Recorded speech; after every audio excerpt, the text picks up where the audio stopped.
संघ का बहुत बहुत साधुवाद। संघ ने आज मुझे समय दिया कुछ उद्बोधन के लिए। भारतवर्ष में या पुरातन भारत में,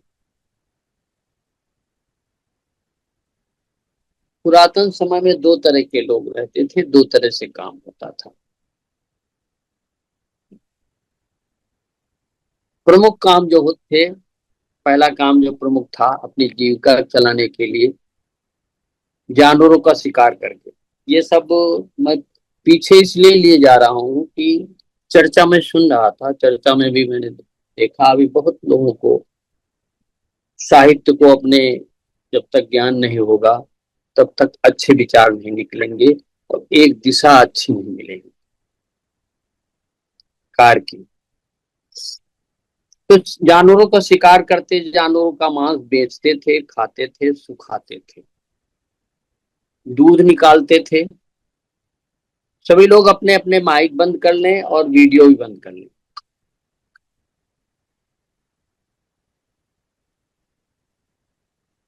हथियार बनाते थे, दूध बेचते थे, सुई बनाते थे, जानवरों के बालों से केस बनाते थे, कंबल बनाते थे, चीवर बनाते थे, चादर भी बनाते थे, जानवरों की चाम से पानी की मशक बनाते थे, टोपी बनाया करते थे,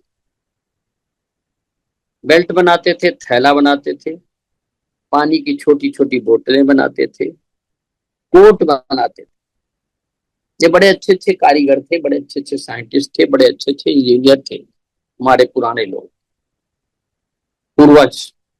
घोड़ों की जीन बनाते थे, युद्ध का कवच बनाते थे, जूते भी बनाते थे, दस्ताने बनाते थे, हैट बनाते थे, तंबू बनाने का काम करते थे, म्यान बनाना, जानवरों की आंतों से धनुष की प्रत्यंचा यानी जो डोरी होती है धनुष में चढ़ाने की, उसको भी बनाते थे। चाम से वाद्य यंत्र जैसे ढोलक है, तबला है, चंग है, कांगो है, डफली है, आदि के ऊपर जानवरों की चमड़ी को चढ़ा करके उसमें से वाद्य यंत्र बनाया करते थे। अंडा मछली उन दिनों पर्याप्त मात्रा में थे, शहद, जंगली पशु पक्षी थे तो उनके पंख, सिंह, नमकदानी, वेशभूषा वस्तु, सिर में मुकुट, लेखनी जो पहले लेखनी जो है पंख से बनाई जाती थी, चमड़े का आसन साधना के लिए, शिल्पी के गले में माला, मोती, कान में, गले में, नाक में, कौड़ी मुद्रा के रूप में, शंख फूंकना या मनदर से, खून से लेखन, पशुपालन, मुर्गी पालन, मछली पालन आदि आदि सब काम किया करते थे। दूसरे थे कृषक। जो कृषक थे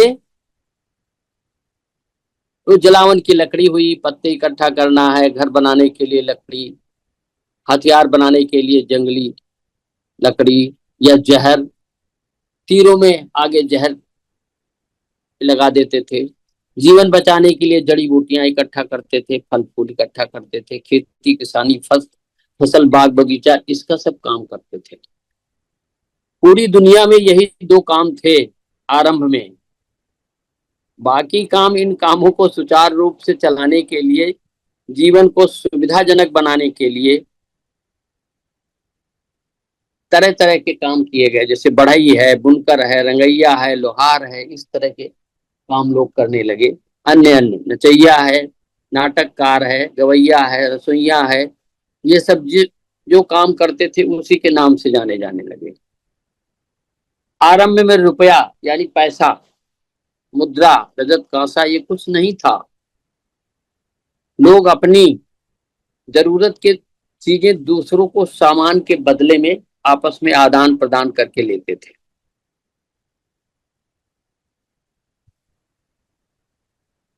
लोग अपना सामान इकट्ठा करते थे, दूसरों को सामान लेना होता था तो उसको अदला बदली करके लिया करते थे। ये दुनिया का पहला काम के बदले काम था, जिसको कर्म फल को जान या कर्मफल यानी बदले की विधि भी कहते हैं। इस विधि से भारत में आदान प्रदान कहते हैं इसको, या इसको वाटर सिस्टम बैटर सिस्टम भी कहते हैं, या इस काम के बदले अनाज, इसको एक्सचेंज पॉलिसी भी कहा गया उसमें। हम लोग सम थे, शांत रहते थे, हमारे पूर्वज खम्मीमंत थे, धीमंत थे, साधु थे। समर लोग की एक प्राकृतिक विशेषता थी जो प्रकृति के व्यवहार के कारण गुण धर्म यानी जीन्स में थी। ये विशेषता आज भी समर लोगों में है। समर लोग जो है वर्तमान में जीते हैं, ये कभी भूतकाल और भविष्यकाल में नहीं जीते।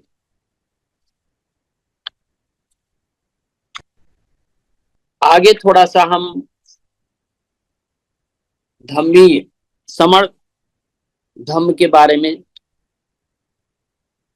कुछ चर्चा करना चाहते हैं कि ये समणी व्यवस्था में रहते थे, धम्म व्यवस्था में रहते थे। समणी धम्म के चलाने बाद धम्मिक लोगों की देखभाल, सुरक्षा, साधन, दान कार्यक्रम लगाए रहते थे ये लोग। समणी धम्म एक प्राकृतिक धम्म है, जो समड़ा धम्म भी कहते हैं, इसको समण धम्म भी कहा जा सकता है, इनको समण धम्म भी कहते हैं, शरणा धम्म भी कह सकते हैं, समता धम्म भी कह सकते हैं, संविधान धम्म भी कह सकते हैं, समन दर्शन धम्म भी कह सकते हैं। इस तरह से कई नामों से जाना जाता है। ये नेचुरल लॉ के नाम से दुनिया में जाना जाता है। समणी धम्म की आज हजारों शाखाएं हैं, लाखों साधु संत हैं, भिक्षु हैं, भिक्षुणी हैं, गुरु हैं, ज्ञानी हैं, जानकार हैं, नाम है, नाम रूप है, नामदान है, सतनाम है, नामदेव है, आदि आदि। समणी धर्म मानने वाले के कुछ प्रमुख गुण होते थे, अब भी हैं जो मानते हैं। नशा, शराब, गुटखा, तंबाकू इसका उपयोग नहीं करते हैं समणी धर्म वाले। पहले भी नहीं करते थे, वर्तमान में भी कुछ अंतर आया है। किसी प्रकार की चोरी नहीं करते थे, झूठ नहीं बोलते थे, जानवरों लोगों को कष्ट पहुंचाने के लिए हत्या नहीं करते थे, व्यभिचार, दुराचार, पाप कम नहीं करते, मनुष्यों में छोटे बड़े का भेदभाव नहीं रखते थे, किसी का अपमान नहीं करते। वर्तमान में जो सही समण है, जो अच्छी तरह से समण को समझ गया है, समणी धम्म को समझ गया है, वो इस समय भी नहीं करता। किसी का अपमान नहीं करते थे, किसी का शोषण नहीं करते थे, किसी को भूखा नहीं रहने देते थे, सभी मनुष्यों का बराबर का मौका देते थे। वर्तमान समय में संघ कैसे टूटा, इसके बारे में लोग अक्सर कह देते हैं कि कालांतर में धीरे धीरे संघ टूट गया। कैसे टूटा? टूटने से पहले ये जानना बहुत जरूरी है कि संघ क्या है। और इस समय 29 लाख लगभग संगठन बन चुके हैं भारतवर्ष में समणों के। क्यों बने, इसके सब कारण पे संक्षेप में चर्चा करूंगा। संघ जो है लोगों के द्वारा लोगों के लिए लोगों का समूह है, जो अपने नियम खुद बनाता है, उन नियमों को खुद मानता है, उन नियमों पे खुद चलता है। लेकिन संगठन जो है, आधुनिक संगठन किसी व्यक्ति द्वारा बनाए जाते हैं, व्यक्ति ही उसका मालिक होता है, अपने संगठन के व्यक्ति को ही स्थापित करता है। संघ का आदेश, संघ में एक संघादेश होता है। संघ का आदेश जो होता है, न मानने वाले को संघघात का आरोपी मानते हैं। पूर्व में भी जिन जिन ने संघ का आदेश नहीं माना है उसको संघाती घोषित किया गया है। संघ कभी विभाजित नहीं होता और संघघाती को सजा भी देता है। संगठन जो है आदेशों को नहीं मानते हैं। संगठन का मालिक उस व्यक्ति का जो विरोध करता है उसको बाहर का रास्ता दिखा देता है। यदि उसका पद और उसका पद भी छीन लेता है, उस पर एफआईआर भी कर देता है, कि बदनाम कर देता है, कभी कभार तो षड्यंत्र करके उसको मरवा भी देता है। संगठन से बाहर निकला हुआ व्यक्ति अगर प्रभावशाली है तो तुरंत दूसरा संगठन बना लेता है। इसको सभी लोग जानते हैं जितने जुड़े हैं, तुरंत संगठन बना लेता है। पहले संगठन को फाड़ कर दो टुकड़े कर देता है। संगठन हमेशा विभाजित होते रहते हैं। संघ कभी भी प्रॉपर्टी, जमीन जायदाद, बैंक बैलेंस आदि नहीं बनाता है, आज नहीं, ऐसी चीजें नहीं रखता है। संगठन इन चीजों का आदी है। सबसे पहले बैंक खाता खोलेगा, जमीन जायदाद खरीदेगा, उसके नाम से उसमें मकान बनवाएगा, चंदा लेगा, उसका मालिक बनेगा। इस प्रकार संगठन झगड़े की दुकानें बनते चले जा रहे हैं। हमारा जो संघ है, इसमें जो हमारे 10 नियम है उसमें एक नियम है, संघ कभी पद, पोस्ट, मंचमाला संघ में नहीं होते। संघ अपनी व्यवस्था संघ के आधार पर ही चलाते हैं। व्यक्ति संघ में आते हैं, संघ के विनय सीखते हैं, संघ में सेवा करते हैं और संघ में मर जाते हैं। संघ के खर्चे संघ ही खुद उठाते हैं। मेन चीज संघ के खर्चे, यहाँ खर्चे और चंदा की बात आती है, संघ का खर्चा संघ ही खुद उठाता है। संगठन में पहले से दिन से ही पद, पोस्ट, मंचमाला आदि का चलन शुरू हो जाता है। संगठन अपनी व्यवस्था व्यक्ति की आज्ञानुसार, जो उसका अध्यक्ष है या उसका सचिव है या और कुछ बड़े पद का है उस संगठन में, उसकी इच्छा अनुसार, उसकी आज्ञा अनुसार चलाते हैं। संघ कभी राजनीति में नहीं जाते, की चर्चा हो रही थी। संघ कभी राजनीति में नहीं जाता है। संघ ही जा सकता है लेकिन उसमें सक्रिय सदस्य नहीं रहेगा। संघ की इजाजत से जाए तो बहुत अच्छी बात है, तो संघ के अनुसार राजनीति में जाके काम करेगा।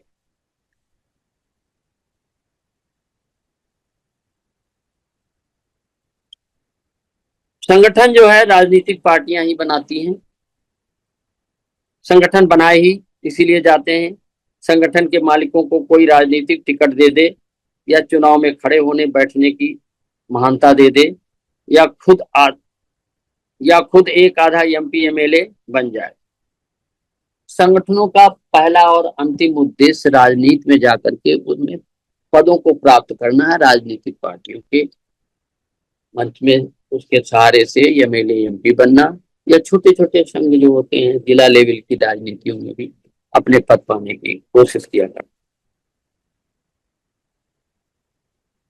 संघ का पंजीकरण कभी नहीं होता। संगठन पहले दिन से पंजीकरण रजिस्ट्रेशन कराते हैं।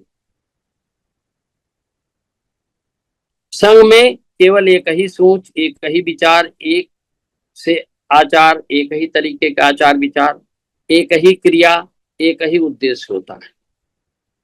संगठन में विपरीत विचारधारा भी होती है। चुनाव होते हैं, चालें चली जाती हैं संगठन का मालिक बनने के लिए, तरह तरह की चालें चली। संघ प्रतिभाओं का विकास करता है। जैसे हमारे संघ में, त्रिमूर्त संघ में कितनी प्रतिभाओं का विकास हो रहा है। जो पुराने संघी वो सब जानते हैं, नए संघी भी जान जाएंगे, कुछ दिन तक जुड़ते रहेंगे। प्रेरित करता है, मौके बनाता है, मौके भी देता है संघ। अपने संघियों का शिखर तक पहुंचाने के लिए कार्यक्रम भी बनाता है और कार्यक्रम चलाता भी है। लेकिन संगठन ऐसा है जो प्रतिभाओं को निराश करता है, उनको दबाता है। मौके नष्ट करता है, मौके छीन लेता है, अपने सदस्यों को हमेशा कार्यकर्ता बनाकर ही रखना चाहता है, उनमें आत्मविश्वास नहीं आने देता है। कोई व्यक्ति यदि सभी बाधाएं पार करके शिखर तक पहुंचने वाला होता है तो संगठन का मालिक उसे बेइज्जत करके, आरोप लगा करके जबरन संगठन से निकाल देता है या शारीरिक नुकसान पहुंचाता है। संघ जो है हमारा अजर है, अमर है, अनंता है और इसकी आयु कभी नष्ट नहीं होती, बढ़ता ही रहता है। संगठन अल्पायु के होते हैं, मकसद पूरा होने के बाद में संगठनों का नष्ट हो जाते हैं या खुद ही नष्ट कर देता है, या उसका जो मालिक होता है, जो प्रतिष्ठा वाला अध्यक्ष होता है, वो संगठन को वो कर देता है। संघ एक ही होता है, इसे प्रकृति बनाती है, जैसे समूढ़ संघ, प्राकृतिक संघ। पूर्व मैंने चर्चा करी संगठन 29 लाख हैं और आगे कितनों लाखों संगठन बन जाते हैं, बनेंगे। संघ में घात करने वाले की संघ में वापसी कभी नहीं होती है। देवदत्त ने संघात किया, भिक्षु संघ को तोड़ा, भिक्षु संघ ने देवदत्त को भिक्षु संघ में वापस कभी नहीं लिया। संगठन में लोग घात करते हैं, फिर प्रतिघात भी करते हैं, फिर बात करते हैं। यहाँ घात प्रतिघात ऐसे होते हैं जैसे पान खा करके पीक को थूक देना, इस तरह की आदतें होती है संगठनों की। एक दूसरे को गाली गलौज करते हैं और उसके बाद में कभी कभार अलग हो जाते हैं, चुनाव के साथ में फिर गठबंधन कर लेते हैं गांठ के साथ में, तो राजनीतिक लाभ लेने के लिए। जब भी राजनीतिक चर्चा भी हो रही थी, कुछ लोगों ने कि बगैर राजनीति से कुछ नहीं होगा। संघ एक जीवित काय है जो अपने अंदर की गंदगी को तुरंत साफ करते रहते हैं। संगठन के अंदर अपने को दुरुस्त करने का कोई रास्ता नहीं होता। संघ मोल भाव नहीं करता है, संगठन हमेशा मोल भाव करते हैं। संघ में एक ही प्रकार के लोग होते हैं जैसे समण संघ में। इसका अर्थ है कि समण संघ केवल समणों का ही संघ है। संघ कठोर होते हैं, कठोर बात करते हैं, कठोर निर्णय लेते हैं। संगठन मुलायम होते हैं, रबर बैंड की तरह चिकनी चुपड़ी बातें करते हैं और कभी कभी अपने उद्देश्य को संघ पूरा करने के लिए, संघ अपने उद्देश्य को पूरा करने के लिए पूरा करने किए बगैर वापस नहीं आते। संघ शांत और गहरे समुद्र की तरह होते।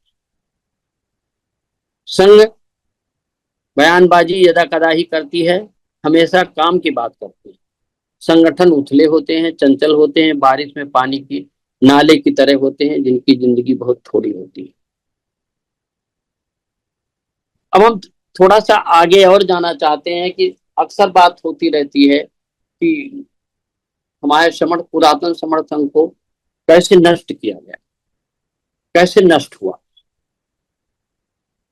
समण संघ किस कूटविधि से नष्ट हुआ। इसके सुरक्षा कवच जो थे उनको तोड़ा गया।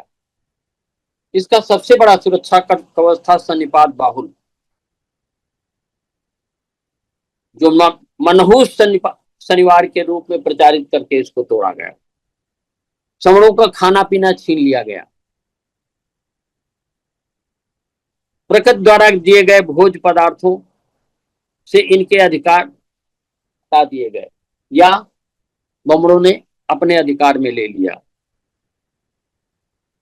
वायु तो छोड़ दीजिए, हवा और स्रोत जो है जीवन के लिए जैसे पानी है, वर्तमान समय के परिपेक्ष के अलावा वर्तमान समय में तो तरह तरह की इंजीनियरिंग व्यवस्था से साधन हो गए। उस समय तालाब ही होते थे, तो तालाबों में पानी पीने की व्यवस्था को रोक दिया गया, पानी छीन लिया गया। उस पर अपना ही उन्होंने एकाधिकार कर दिया। बड़ी मुश्किल से व्यवस्थाएं मिल पाती थी। जमीनों पे जबरन, क्योंकि जमीनें यही की थी, इन्हीं लोगों की थी, जो यहाँ के पूर्व रहने वाले थे उन पे जबरन कब्जा कर लिए गए। काम का कम मूल्य दिया गया। जब कब्जा कर लिया गया तो ये इन लोगों से मजदूरी कराई गई और काम का मूल्य भी कम दिया गया या मूल्य दिया ही नहीं गया। काम को जबरन कराया गया बंधुआ मजदूरी के रूप में। बंधुआ मजदूरी कहीं कहीं अभी भी है, कहीं कहीं जबरन अभी भी काम कराते हैं, कहीं कहीं अभी भी पैसे नहीं दिए जाते हैं काम के बदले में। बेगार करवाना जिससे बोलते हैं। भोज पदार्थों का, भोजन वाले पदार्थों का मूल्य बढ़ाना। समड़ों की फसल का अवमूल्यन करना। फसल 10 रुपए की है तो 2 रुपए उसका मूल्य लगाना। फसल को खेत में ही जला देना। खेत में डांगर या जानवर छोड़ देना। समड़ों द्वारा उत्पन्न की गई सामान, जैसे बहुत सामानें हैं जो समड़ों द्वारा आज भी उत्पन्न की जाती हैं, उनका सही भाव न लगाना। समड़ों को नौकरी न देना, इस बारे में लोगों को अच्छी तरह से पता है। नौकरी करने नहीं देना और नौकरी में बाधा उत्पन्न करना। अब विस्तार से चर्चा में थोड़ा सा समय लगेगा। इसमें हम भोजन, पोषक खाद्य पदार्थ न मिलने की वजह से, माताओं को जब पोषक खाद्य पदार्थ नहीं मिलेगा तो उनके बच्चे बलहीन होंगे, बुद्धिहीन होंगे, बुद्धि भी कम होगी, आयु कम होगी, रूप रंग की ठीक नहीं होगा, निर्बल होंगे, काया निर्बल होगी। आधे बच्चे तो पैदा होते ही मैलन्यूट्रिशन की वजह से मर जाते हैं।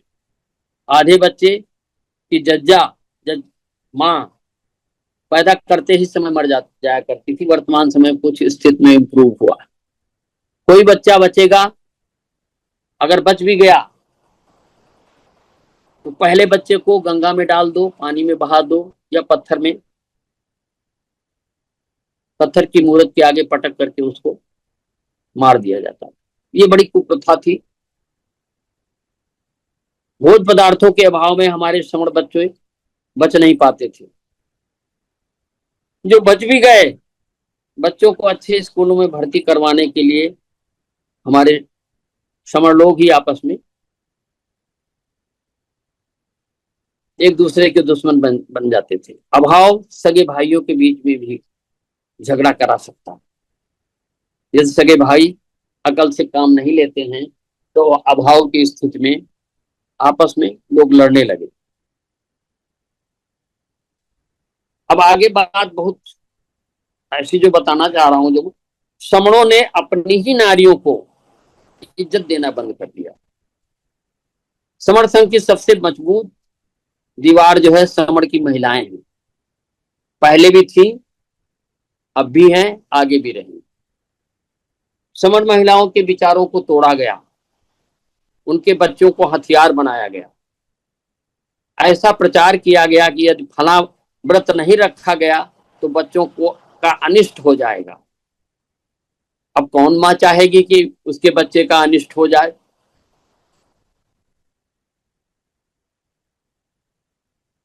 इसलिए नारी अपने स्वामी तो व्रत आदि करने लगी नारी, और साथ में नारी जो उस समय की बहनें थी या महिलाएं थी, अपने स्वामी की मृत्यु के बाद में एक प्रथा थी, सत्यपठान का कोर्स करती थी और वो फिर घर घर अपना घर बार छोड़ करके महिलाओं को जागृत करने का काम करती थी, सेवा करती थी। वो महिलाएं बच्चों को धम्म और समणी धम्म भी सिखाती थी।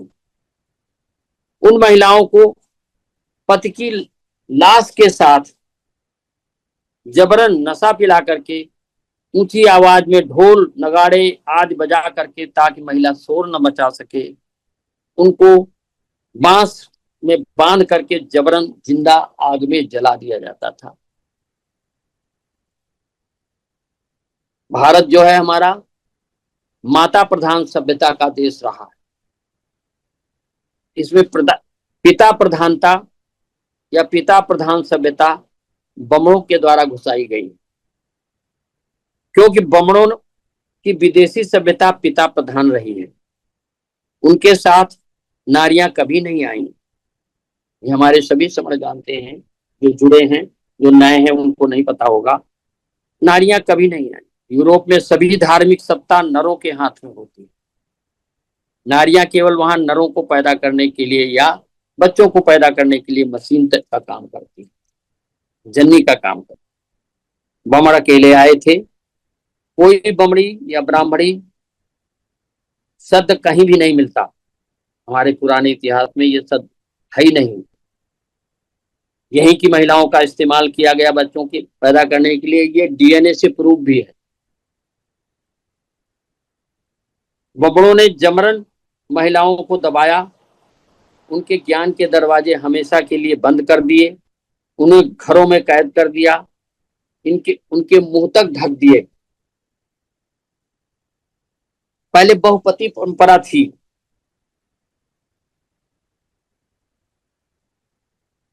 बाद में बहुपत्नी परंपरा में परिवर्तित की गई, आरंभ हो गई। महिलाओं को मायका भी छोड़ना पड़ा, ये परंपरा विकसित की गई।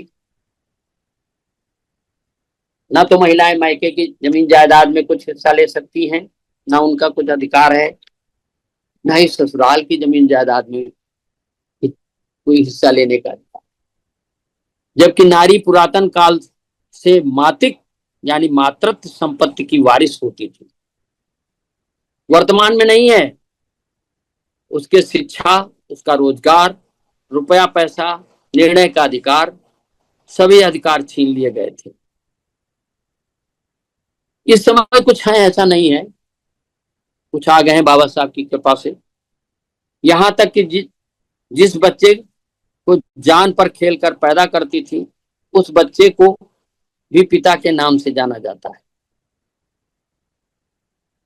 नारियों की स्वयंवर की आजादी जो पहले थी, अपनी मर्जी से स्वयंवर वर चुनने की, उसको भी छीन लिया गया। साथ ही शादी के समय इस समय ये चेतावनी दी जाती है, जब बहू के रूप में दूसरे परिवार में जाती है बेटी, तो उसको कहा जाता है कि वही घर, पति का घर ही तुम्हारा घर है, चाहे जितने अत्याचार हो वहां पर। उधर पति की भी चेतावनी मिलती है, यदि मेरे घर की चौखट तूने बिना मेरी आज्ञा के लांघी, तो ये घर हमेशा हमेशा के लिए छोड़ना पड़ेगा। समड़ी आजाद नारी थी, जिसे नर से ही ज्यादा अधिकार थे। उसे बंधुआ गुलाम बनाकर रखा गया। ना कोई अस्तित्व है, ना कोई पहचान है, जानवर के समान। और श्लोक ही बना दिया बहुत अच्छा, ढोल गंवार पशु और नारी, ये सब सकल ताड़ना के। इसका अर्थ है गांव का मनुष्य, पशु और नारी, ये तीनों बमण के दुश्मन है। नारी को गुलाम बनाने का समय या देखा जाए तो 600-700 वर्ष पुराना है। जब से काल्पनिक ग्रंथ आए हैं, उन्हीं काल्पनिक ग्रंथों के द्वारा नारी को दासी, नौकर, दान वस्तु, जुए में दांव लगाने की वस्तु, रखैल, चीर हरण की वस्तु, वासना की मूर्ति आदि आदि काल्पनिक वर्ग के नाचने वाली, देवदासी आदि बताकर महिमा मंडित किया गया, बताया गया। जो नारियां पहले धम्म में सत्यपठान सिखाती थी, उन महिलाओं को सत्य सावित्री कहते थे। फिर जागरूक महिलाओं को सावित्री का खिताब देकर परिभक्त बनाया गया। नारियों के गुलाम बंधुआ बनाने से भारत में समणों की आधी ताकत बेकार हो गई। साथ ही जो नारियां अपने बच्चों को समण संकट या समण सभ्यता के बारे में सिखाती थी, वो भी न केवल खत्म हो गया, बल्कि वो अपने बच्चों को आडंबर सिखाने लगी। अपनी नारियों को गुलाम बनाकर हमने अपना समर्थन खत्म कर दिया था। बुद्ध के समय नारियां आजाद थी। बाबा साहब ने नारियों के लिए हिंदू कोड बिल ला करके काफी अधिकार दिलाने की कोशिश करी। हिंदू कोड बिल पूरा पास नहीं हुआ था, संसद नहीं चाहती थी उस समय की ये पास हो। वर्तमान समय में भी महिलाओं के आरक्षण के बारे में बड़ी मुश्किल से कुछ पास हुआ, पूरा अभी नहीं हो पाया। किसी सभ्यता या संस्कृति को गुलाम बनाना हो तो उस सभ्यता संस्कृति की महिलाओं को गुलाम बना लो। उस सभ्यता संस्कृति के बच्चे पैदाशी गुलाम पैदा हो। ये समर्थन कहता है यदि आजाद होना है तो अपनी महिलाओं की गुलामी का आनंद लेना तुरंत बंद कर दो। ये भी समर्थन कहता है यदि समर्थन को चट्टान की तरह अटल मजबूत करना चाहते हो आप सब लोग, तो अपनी महिलाओं को समर्थन की सक्रिय संगी बनाओ। लेकिन महिलाएं भी ध्यान रखें कि सक्रियता व्यक्तिगत रूप में नहीं, संघीय रूप में होनी। दूसरा, सन्निपात बाहुल खत्म किया इन लोगों ने। कैसे खत्म किया सन्निपात बाहुल? समर्थन में सन्निपात बाहुल खत्म करने से बहुत आघात लगा, बहुत समर्थन टूटा। इकट्ठा होना, इकट्ठा करना, इकट्ठा रहना, इकट्ठे रहने का निरंतर अभ्यास किसी संघ को न केवल जिंदा रखता है बल्कि बढ़ाता भी है।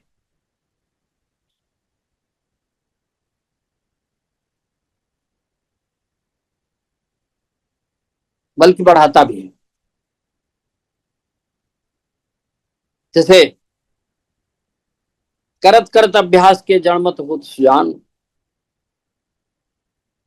यदि कोई लगातार लोगों को इकट्ठा करने का काम करता रहे तब एक न एक दिन सब इकट्ठे हो ही जाएंगे। ये लगातार प्रयास किया जाता रहना चाहिए। पुरातन संघ में समण लोग अपने आप को इकट्ठा करने के लिए एक कार्यक्रम लगाया करते थे, जिस सन्निकट सन्निकट बैठते थे, बहुत लोग होते थे तो उसको बहुल को बहुत कहते हैं। वो पास पास एक साथ बैठने के सम्मेलन को सन्निपात बाहुल के नाम से जाना जाता था। सन्निपात बाहुल साप्ताहिक क्रिया होती थी। सभी श्रमण अपने अपने सप्तक दंड के साथ इकट्ठे होते थे। सभी श्रमण अपना अपना भोजन साथ लाते थे। सन्निपात बाहुल से फायदे बहुत थे। सांघिक भावना बनी रहती थी। इससे एक दूसरे के दुख में भी भाग लेते थे, एक दूसरे के सुख में भी शामिल होते थे, दुखों का समाधान करते थे। परिणय सूत्र यानी शादी विवाह में के बंधन में बंधने के लिए उस समय निर्णय हुआ करते थे। भूत और भविष्य के बारे में भी चर्चा किया करते थे। फसल, जानवर, मौसम की चर्चा, बीमारी का समाधान आदि की चर्चा होती थी।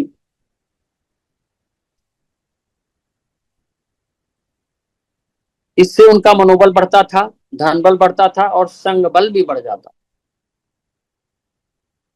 संघ ने वर्तमान में सन्निपात बाहुल की चर्चाएं शुरू करी हैं।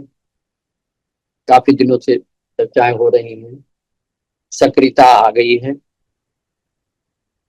समरों का सन्निपात बाहुल खत्म कैसे किया? ये तो मैंने बताया कि सन्निपात बाहुल में ऐसे ऐसे होता खत्म करने का। सन्निपात बाहुल के 7 अपरिहार्य विनय होते हैं।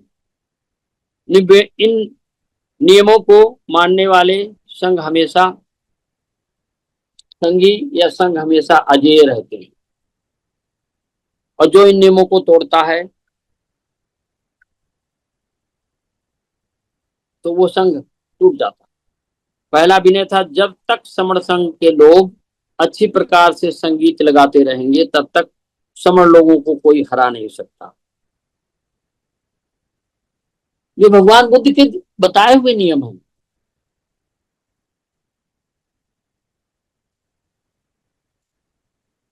समणों ने एक सामूहिक संगीत लगाना बंद कर दिया। आज वे दुनिया में सबसे ज्यादा सभा मीटिंग कर रहे हैं, परंतु एक दूसरे के खिलाफ ही करते हैं। चंदा इकट्ठा करने के लिए बड़ी बड़ी रैलियां लगाते हैं। दूसरा विनय था, जब तक समण लोग सांघिक होकर मिलते रहेंगे, हम लोग जब तक सांघी ढांचा में मिलते रहेंगे, संघ में रहेंगे, संघादेशों का पालन करते रहेंगे, तब तक समण लोगों का कोई कुछ बांका नहीं कर सकता, कुछ बिगाड़ नहीं सकता समण लोगों।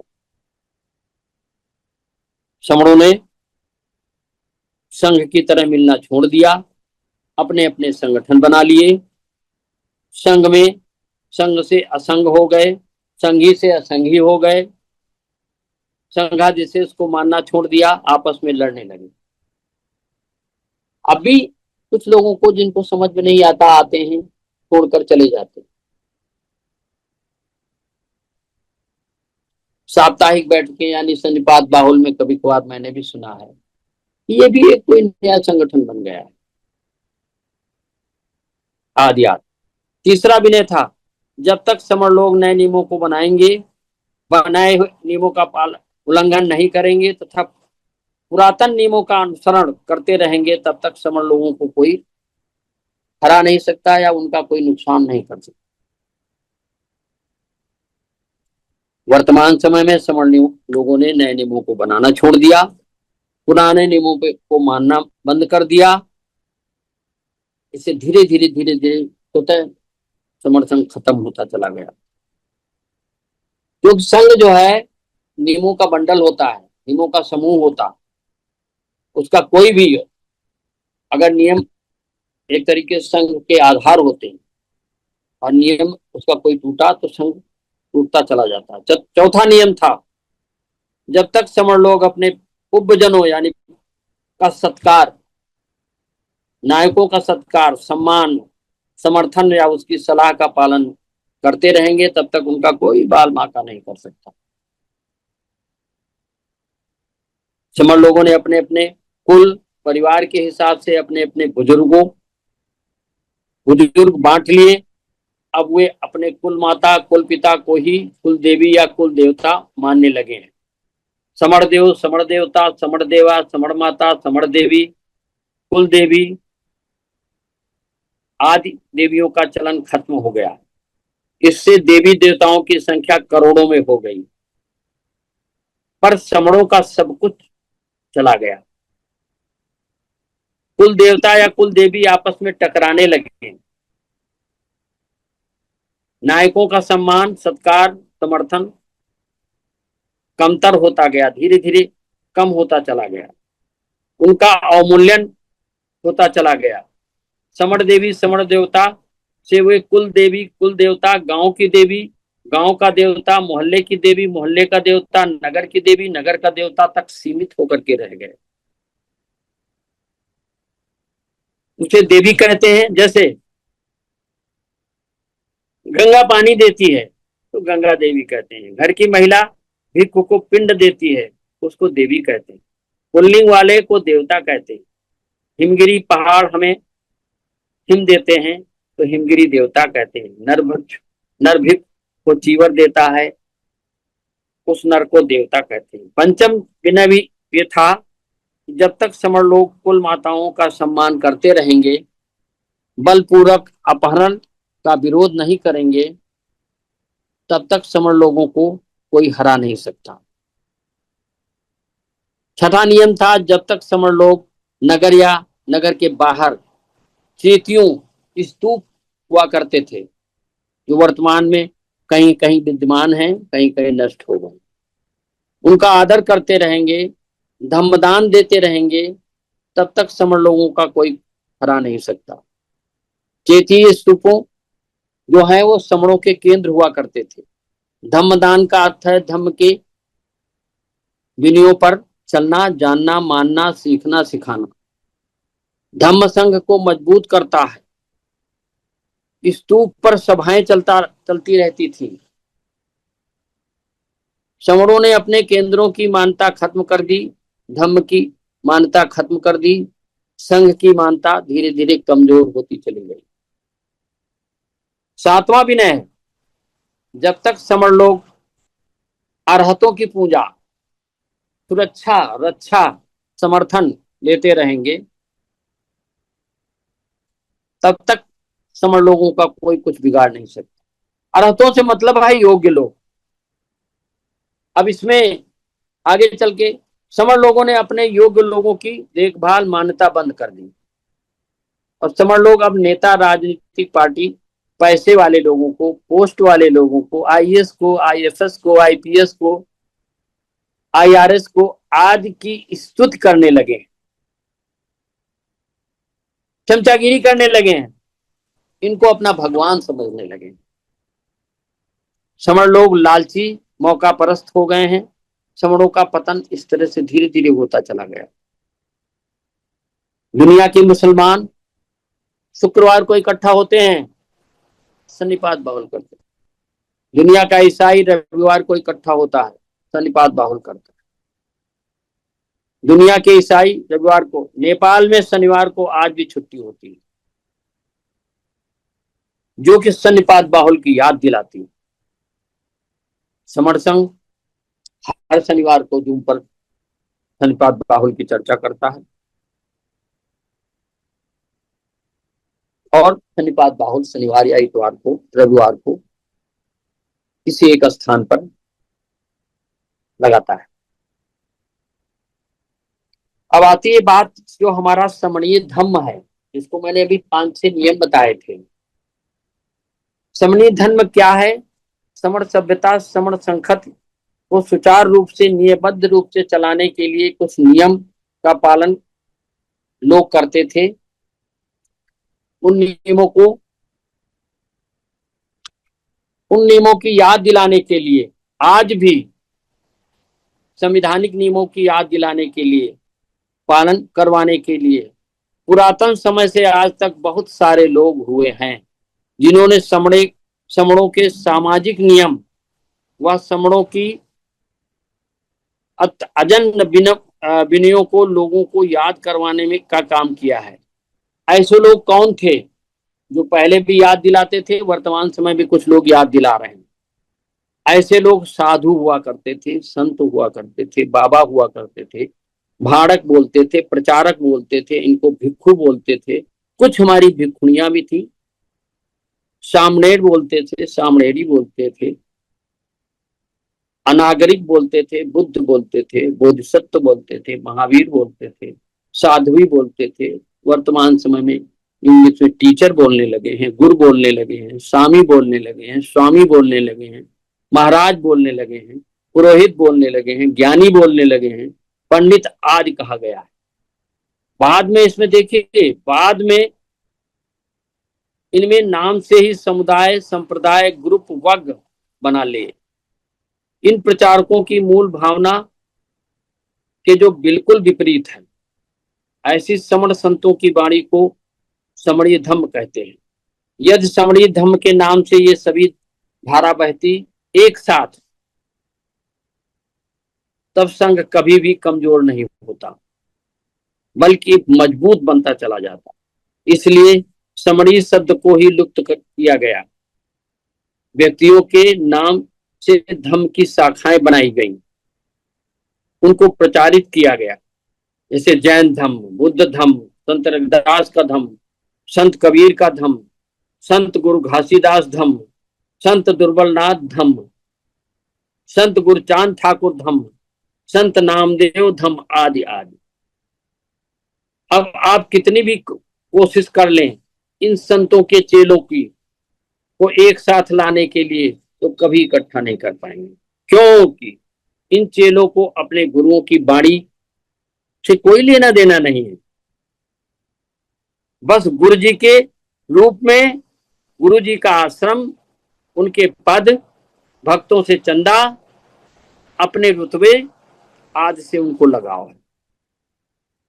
सभी एक ही, जबकि सभी संतों ने एक ही धम्म के बारे में बताया है। किसी ने भी अपने नाम से धम्म नहीं बनाया, सबने इकट्ठा होकर के रहने की बात कही है और इकट्ठा होने का आदेश दिया है। सबकी वाणी एक है, क्या कहें, जब समर गुरु तो एक है, लेकिन इनके अनुयायियों में सैकड़ों छेद हो गए हैं, तरह तरह के छेद बना लिए, तरह तरह की वो सब कर लिया है। कुछ लंबा हुआ जा रहा है, इसलिए मेरा सभी से अनुरोध है, जो भी जुड़े हैं और जो जोड़ने का प्रयास लोगों को कर रहे हैं, तो कोशिश करें कैसे संघ नष्ट हुआ इन बिंदुओं पे विचार करके, और प्रयास करें उन्हीं बिंदुओं को सकारात्मक रूप में लाने के लिए, लोगों को जोड़ने के लिए प्रयास करें। इन्हीं शब्दों के साथ में मेरे से कोई गलत निकल गया हो शब्द, तो संघ से माफी चाहता हूँ। संघम नमामि, संघम नमामि, संघम नमामि। सभी को, संतों को वंदन।